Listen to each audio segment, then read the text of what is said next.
again and welcome to Connect, an alternative talk show where we discuss how to stay connected during the COVID-19 pandemic. Today we will discuss social media. There is a lot of activity in the social media right now. How can we as YWAM'S be more meaningfully involved? With us here today are Danielle Norris from Kona, Hawaii, welcome.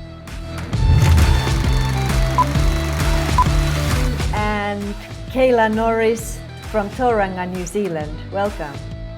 Hi.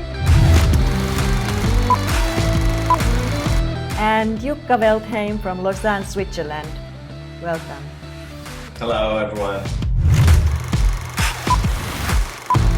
After several weeks of social distancing now, how have you adjusted to the coronavirus situation? Having two young kids, that's definitely been the more interesting part. Is I keep hearing of friends or people that I know of that are taking on these new hobbies or learning all these new things and all this free time that they have. I haven't really experienced that free time yet. And Jukka, you have a similar situation with children. Yes, I do. I think there's been a lot more of like conflict resolution than ever before, you know.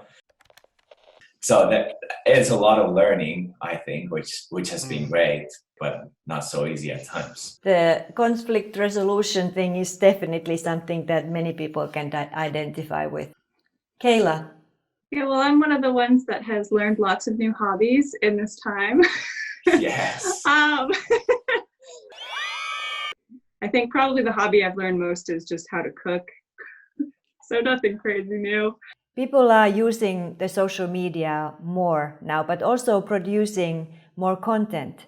What are some of your observations, Jukka?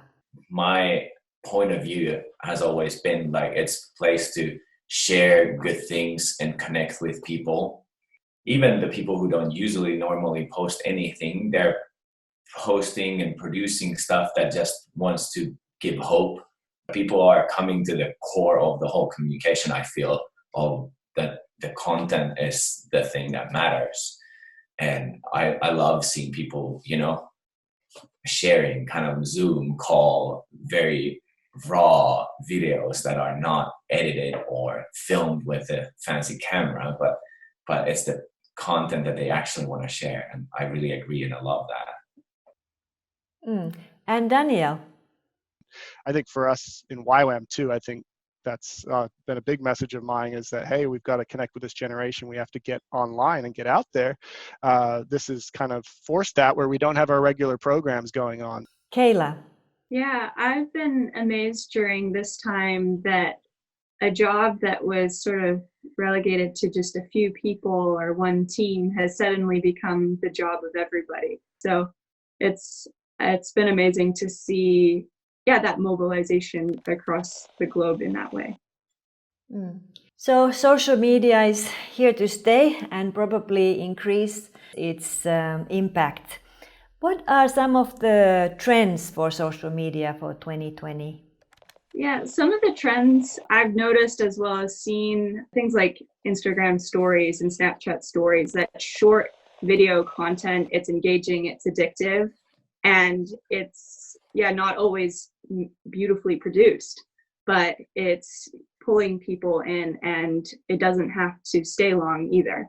And of course that's leading to one of the biggest trends of all is that video is running the show. YouTube is huge, but of course video is across every platform.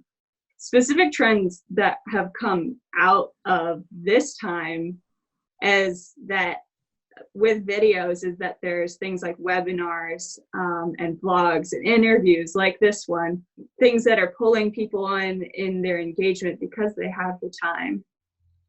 I feel like people are also coming out from that fear of putting themselves out there, actually being visible themselves through Insta stories or whatever it is that they do these days a lot more than they've ever done. I really enjoyed that. What are the most popular social media platforms nowadays? it's always important, I guess, as any communicator to think about who is your audience, like who are you actually trying to communicate to. And so you could think even for us as Youth with a Mission, our core audience is still young people worldwide. And so it's funny. I always hear the trends saying that, oh, young people don't use Facebook anymore, but the numbers just don't lie. That there's still over 2 billion people that are actively using Facebook at any given day, and so that's a big crowd of people, and we're seeing that right now. And like you said, even more than ever, Facebook hasn't gone anywhere. And I think if we're always looking for that next trend, that next niche social network or piece, and ignore the big main one, Facebook, I think we really miss out in any of our communication. Second to that, really the big one is Instagram. And I don't know if we could call it ironic, but the ironic thing with that is that is Facebook. Facebook owns it.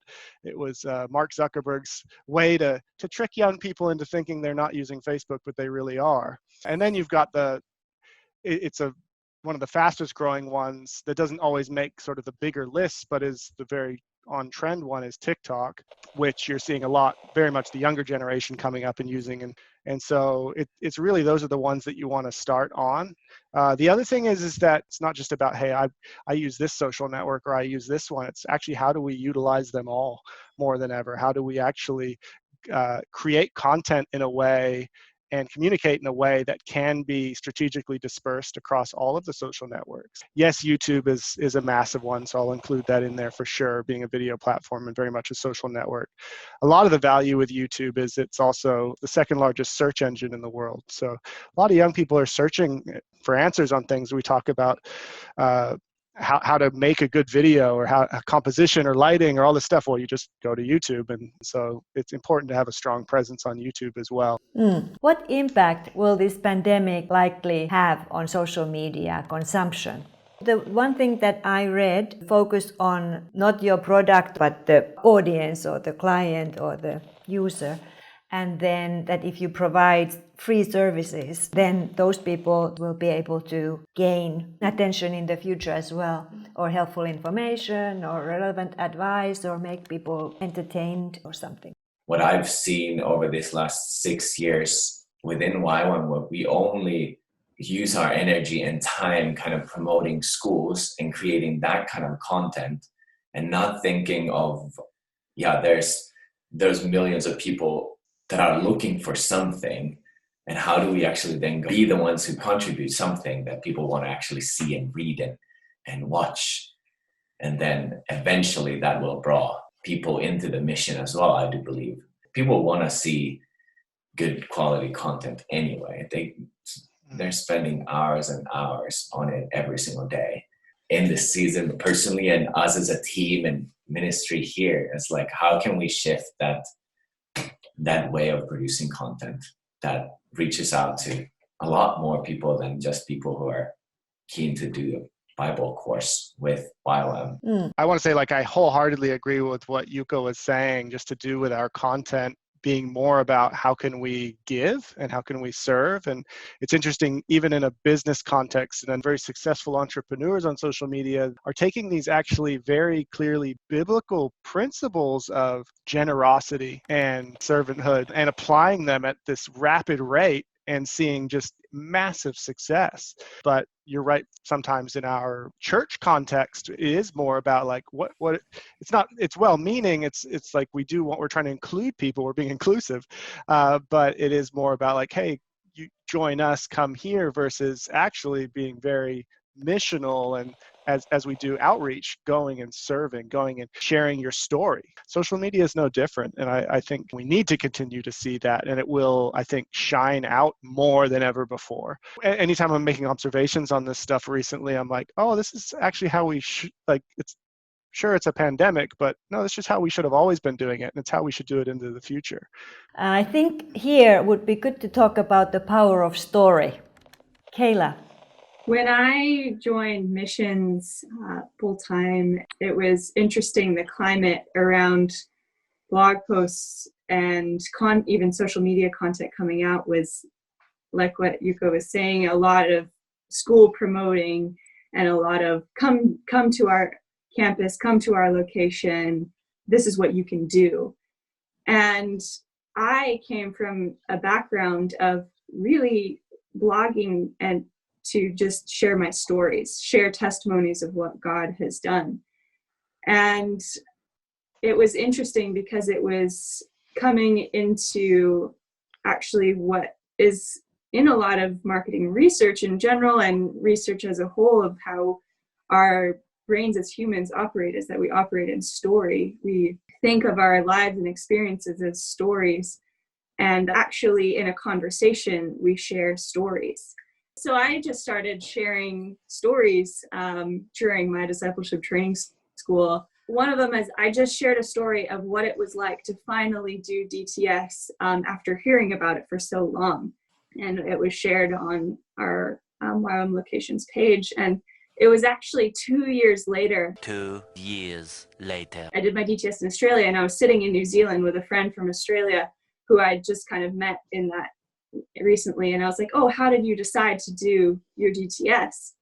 And she was like, oh, well, I was reading a blog post. And I was like, hold up, like what blog post were you reading? I showed her the blog post about my first day of DTS. And she's like, yes, I remember the toothbrushes in the mouth. I remember that part that you had written in your story. And I was like, what? And it was just like a little funny detail in my story that she remembered, and she was drawn to, I want to be a part of a community like that. So there was the rumors of quarantine and lockdown, and we were hearing about how everything was shutting down. We were realizing that all of our scheduled content was sounding very stale, very fast. And as a media and communications team, we looked at our blog titles and our photos and captions and quickly decided we needed to change. And that was hard to throw out a whole bunch of work. But for me as a writer and a blogger, it was an amazing opportunity to step out and start thinking, what are the questions that people are asking right now? What are the struggles that they're going through? And how can we actually serve them? How can we give to them in this time and not try and say, oh, we have this program running in maybe a year, but actually, no, how can we answer these questions right now? Because when you answer someone's question, it builds trust. And when you trust someone, you'll stay connected to them over however many years. So yeah, I've found every week just taking that time to be like, God, what do you want to say to people? Who has a story that could connect with this audience right now and with the people that we're connected to? Do you have an example of something that you have created for this time? We have a DTS that's just disbanded, and DTS staff that were left thinking, what do I do without my students? I had planned to look after these students. She was asking these really raw questions like, how am I a missionary if I can't go and talk to strangers? And I just went straight to her because she's someone that is passionate about writing. And I just asked her, can you write a post on how to be a missionary when you're in quarantine? And she, like, that afternoon came back with this draft of really practical tips from a really heartfelt place, because she is in the middle of the story. What were the things that she learned how to be a missionary during the pandemic? One of the most powerful questions I found she asked in the blog post was, as a missionary, I've been wrestling with the idea of not being able to see any strangers for a whole month. How can I be a missionary if I can't leave my own home? And she explores different ways of doing that. One being write encouraging emails. The other one was love the people in front of you. Another one, we're educated. And she was talking about, are there countries that God has put on your heart? Are you taking the time to learn more about them, or even learn the language if you have the time? And it was just so cool just seeing all these practical ways that we can reach people from our own home and start to turn our thinking from, or as missionaries, our call is to go where the people are. The internet is a mission field. That's where young people are, and we send our people to the Himalayas or the distant villages in the Pacific. I've been to those places, but what if we also sent our creatives, our writers, to reach the people where they're at? We are in isolation. We don't know how long the restrictions will continue. Daniel, why do you think we should still be promoting our schools now? A lot of what I personally train in and work with campuses on is to not necessarily be too tied down on we're not just communicating, hey, we do this discipleship training school at this date, but it really is calling young people to missions. And that's an always thing. And it's really, we then in connecting with young people find out, hey, what's the best fit for them and when is a good time for them. So that still applies today. And I want our YWAM locations, with our schools, to be saying that and communicating hope and faith that there is an end to this, and that we'll be doing everything we've been talking about on this call more than ever right now to build trust with young people and to build relationship and connection with young people. I think there's an opportunity here to be able to get on the phone with these young people that previously were applying or interested in our programs, and just get on the phone and see how they're doing, pray for them, encourage them. This is a lot of what I hope a lot of our communications teams are doing, both on social media and with our potential students. And I think if we shut everything down, our communications, we stop investing, we stop speaking out that there is another school coming. I think locations who didn't do that, I think are going to hurt much longer. We're all hurting. So if we're not writing those blogs, we're not actually communicating more than ever, we're not having those phone calls with young people now, in 6 months' time, when it opens up, in a year's time when it opens up, they're the ones that will come or won't come on our training schools. Hey, we're encouraging people, we're serving people, and we're mobilizing people into missions. And definitely not a time to shrink back and stop unless we, through circumstances, absolutely have to. And if we have the capacity to do more than ever before, now is the time, because now more than ever before in history, people are online. Yeah, I think with like any media, if you're not in the media, then it's like you don't exist nowadays. Do you have other examples of outreach on social media? We have these call teams that call people into missions literally all the time. And I heard from one of our teams, they did a letter drop around their entire neighborhood, basically saying, hey, we'd love to give you a call if you wanted just to talk, and that we could encourage you and pray for you. And so they kind of had their team just calling people in the community and just listening to them. Kayla.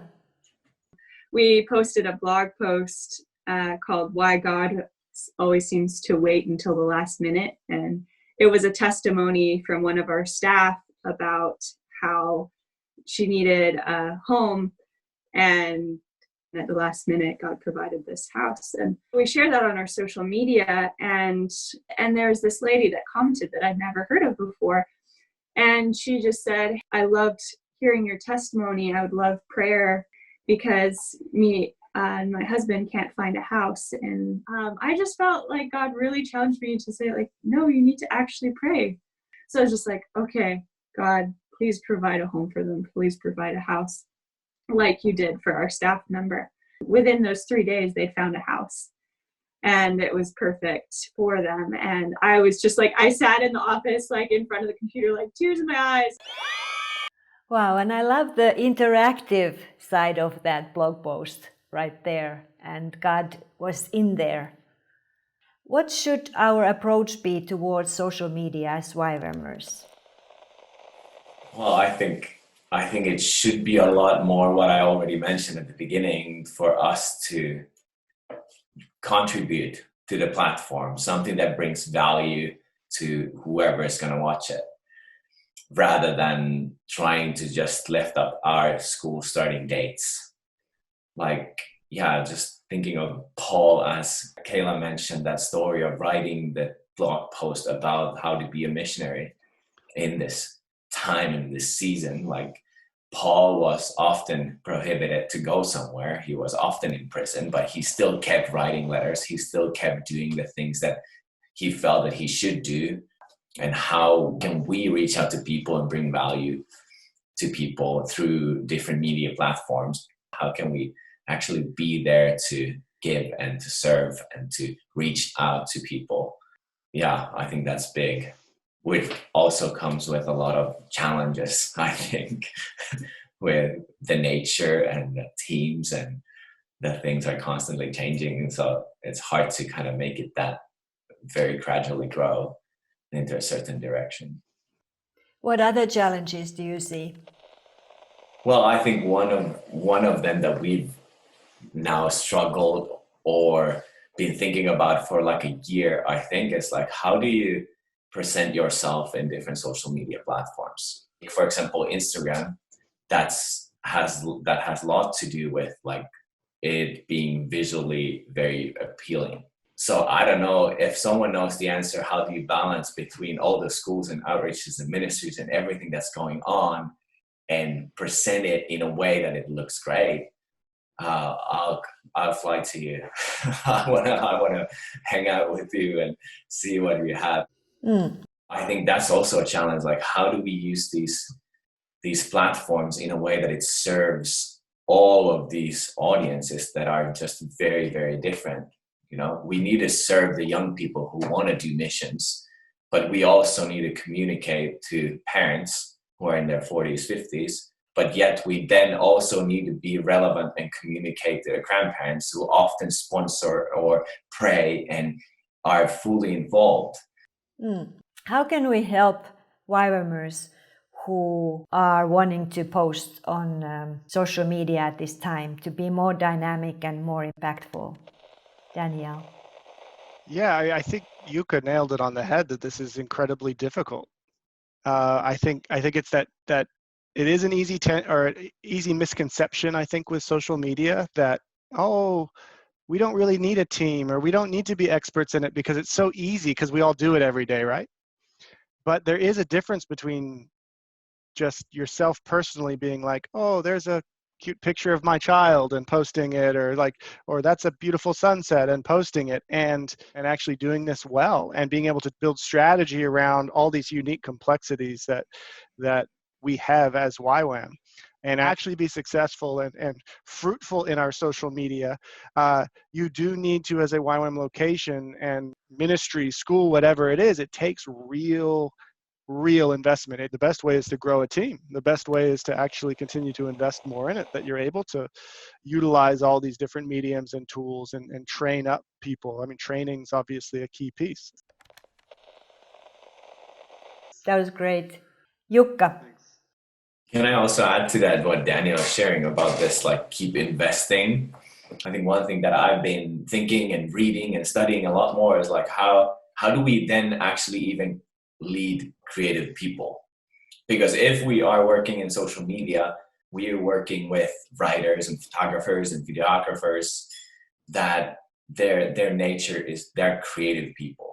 And if you limit their space and time and everything into only like school promotionals, or you only get to edit like DTS testimonies, like no one wants to do that in a long haul. And I think like I've heard too many stories over these 6 years about these amazing creative people who are in YWAM. They are in staff roles for a year or two, but then there's no space for them to actually be creative.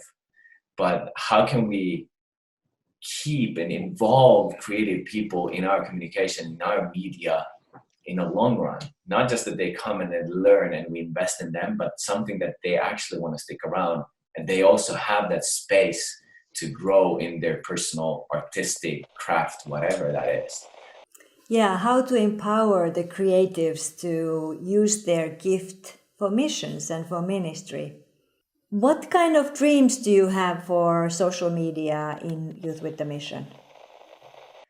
Yeah, I have a dream for Youth with the Mission, social media, and that creatives would rise up and not just think, oh, I only in this one role, I'm only a DTS staff, or I'm only organizing this, but that their heart to communicate, their heart to write or take photos or anything is actually something that can help call people into missions and change the world ultimately. And then also for the other sort of whole category that thinks, oh, I'm not a writer, I'm not a creative, I couldn't say anything, and I'm reading these update emails from them that have these beautiful testimonies of what God has done, and actually empowering people across every YWAM location to start sharing their stories, because in Revelation 12:11 it says they overcame by the blood of the Lamb and the word of their testimony.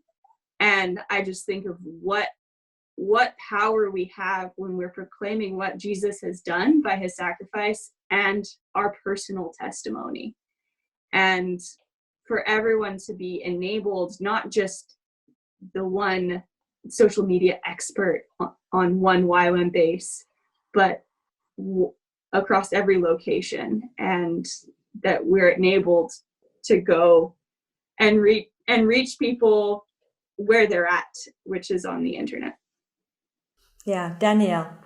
I started in YWAM, and really the reason I believe I'm still in YWAM is because of youth ministry, is because of reaching out to young people and youth. And I saw these young people that are just, desperate and lonely. These young people are now online. They're spending, massive amounts of time online. And my dream for us as a mission is that we would be as passionate about reaching these teenage youth in urban centers as we are about so-called unreached people groups. I think they're sometimes left out, where I've sat in high schools with young people in Australia who had never heard about Jesus in the same way that some remote village in the Amazon or something like that. And so my vision for the use of social media and for YWAM in this area is that we would go, that social media is this place that we would go, and we would meet the lonely. We would reach out to those that are broken and hurting.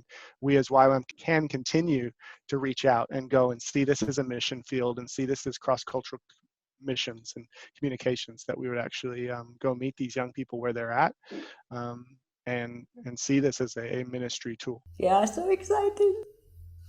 And Jukka.